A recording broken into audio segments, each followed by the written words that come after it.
Don't go up there! Careful, careful, careful. Oh, I wouldn't do that. Don't go up there.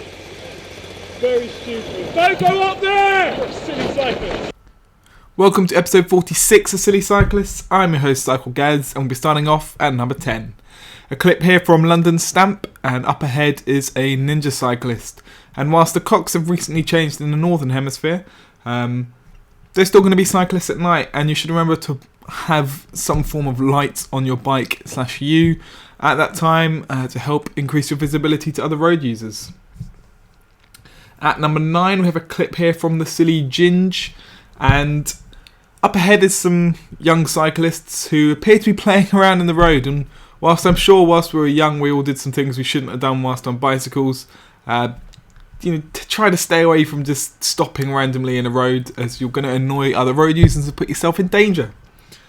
Number 8, a clip here from Bike Cam Sport. This guy just blasts through a red light, obviously doesn't think it's a junction, and luckily the driver was aware of what was going on. Just remember to take a bit of care around road junctions.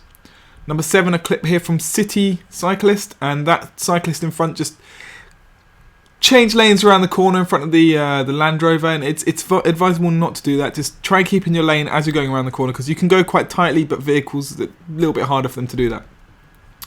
Clip here from Losmos, and you should really treat shared use paths as you would a road. So if the obstruction is on your side, you should give way. And you should look ahead of your obstruction, especially if there's other cyclists. Don't just follow the leader. Look to see if it's safe for you to go or not. Here we have a clip from Joseph Silver, and this cyclist just edges past that tight gap, getting tighter just as the bus is moving. If you're going to go through spaces like that, try and get an eye contact with the driver and just see what the traffic is doing, because you can get yourself squished in that situation, which is really not going to be very nice. Number 4 here, a clip from Mr. Darlington the cyclist. And up ahead, this cyclist is just going to turn without properly looking or indicating. Make sure you look and indicate before you start moving, because you can end up hitting someone, which is going to be quite bad. Number 3 here, a clip from me. You can see I'm just looking over my shoulder, looking to move around these cyclists when the car passes. Guy behind me doesn't like me doing that, so decides to come really close and cut me up, which, it was a couple of centimetres away from a handlebar. Really not very nice. Could cause a collision doing that. Number 2, a clip from DW Joinery. Just watch a cyclist on the pavement. She shouldn't be there. And as the lights change, DW Joinery stops. But bang! The woman goes into the back of him.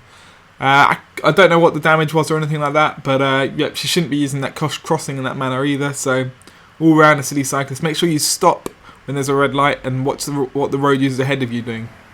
Now, number 1, I'm not going to say anymore. I'm just going to let this play. You can listen. What makes you so fucking special today, eh? Hey, big man. Dickhead.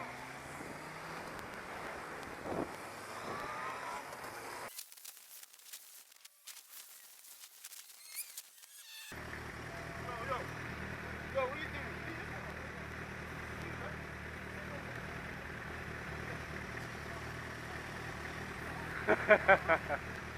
I don't think I've ever seen a red light jumping cyclist quite that bad before. That is really quite something. This week's Savvy Cyclist is myself, and just a little hint on using bus lanes in sort of similar situations. So I passed that taxi because I want to keep moving, but now the taxi's behind me, he's not going to be able to overtake. So I pull to the right in a gap and wave him through. He gives me a nice little toot, and he just makes it through the next traffic light phase, and I didn't. So it's worth it in the end, just letting him through. I'm sure he's going to appreciate that, not being held up by any slow cyclists. That's it for this episode. Thanks a lot for watching. I hope you've enjoyed it. Give me any feedback in the comments. And I'd appreciate it if you guys could click the link in the description and nominate Silly Cyclists for the London Cycling Award under category number 3, I think it is. I think that's the one we need. I'd appreciate that. I'm not too fussed if I don't win an award or anything, but I like to think that this is achieving something out there, and to be nominated would just be fantastic. So thanks again for watching, and don't forget to cycle safely.